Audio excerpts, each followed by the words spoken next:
भारत के संविधान में विजनरी प्रधानमंत्री को एक खास राज्य के कुछ लोगों से लगाव था।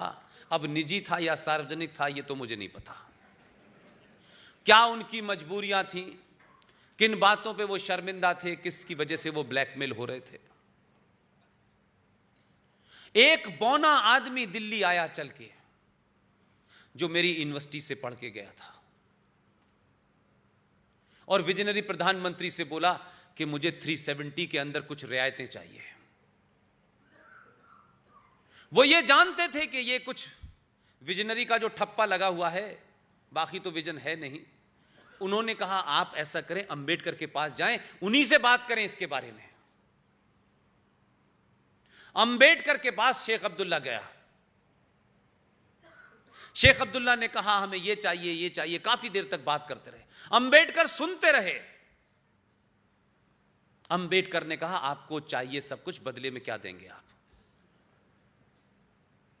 उन्हें इस किस्म के सवाल की उम्मीद नहीं थी।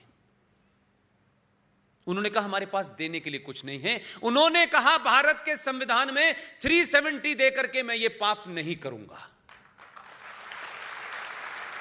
यह बताया गया देश को।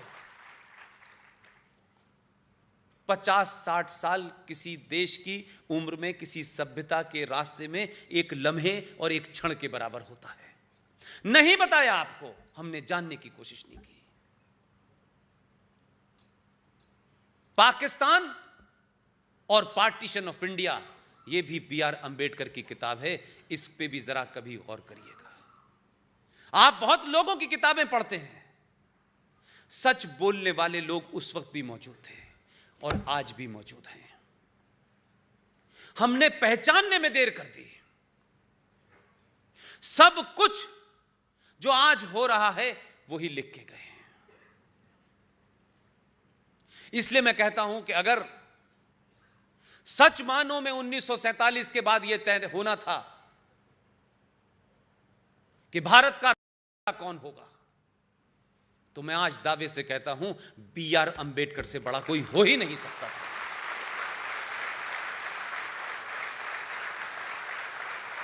उस वक्त भी सच बोलने की हिम्मत थी और आज उसके लिखे हुए को पढ़ के राष्ट्रवादी ताकतों को वो बल मिलता है जो बात वो नहीं कह पा रही थी 70 सालों से। B.R. अंबेडकर अपनी किताब में लिखते हैं, उस किताब का नाम है B.R. Ambedkar on nationalism.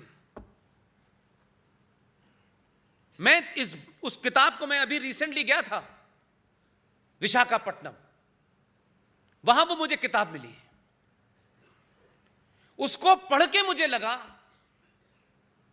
कि विजनरी किसे कहते हैं। यह सोच के खुशी हुई कि एक आदमी उस समय कितना विजनरी था। उस किताब में उन्होंने एक बात बड़ी खूबसूरत लिखी है जो आज के संदर्भ में ज्यादा महत्वपूर्ण है। उस किताब में वो ये लिख रहे हैं, क्या अंग्रेजों ने अगर हमें रेल दी, सड़कें बनाई, हमें सुविधाएं दी, तो क्या इसके बदले में हम अंग्रेजों को भगाने और इस देश के छोड़ के जाने के लिए स्वतंत्रता का आंदोलन बंद कर दें? तो फिर दिल्ली में 200 रुपए बिजली का बिल देने के लिए आपने किन्हें सत्ता पे बिठाया है?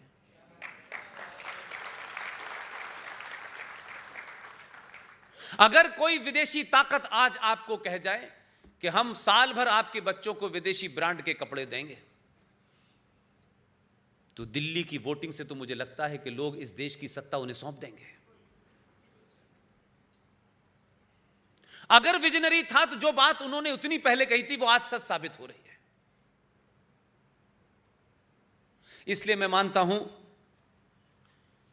कि जो राष्ट्रवादी ताकतें हैं वो तथ्यों के साथ, रेफरेंसेस के साथ, फैक्ट के साथ आज समाज में इंटेलेक्चुअली काउंटर करने का समय आ गया है। हम किसी नैरेटिव को फैक्ट के साथ, फिगर के साथ डिमोलिश नहीं करते। इसलिए बौनों का इतिहास इस देश में पढ़ाया जा रहा है। मैं कुछ किताबों का जिक्र करता हूं, उन किताबों का रेफरेंस आप भी दे सकते हैं।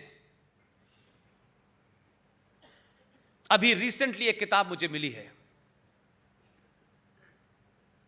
Future politics in India.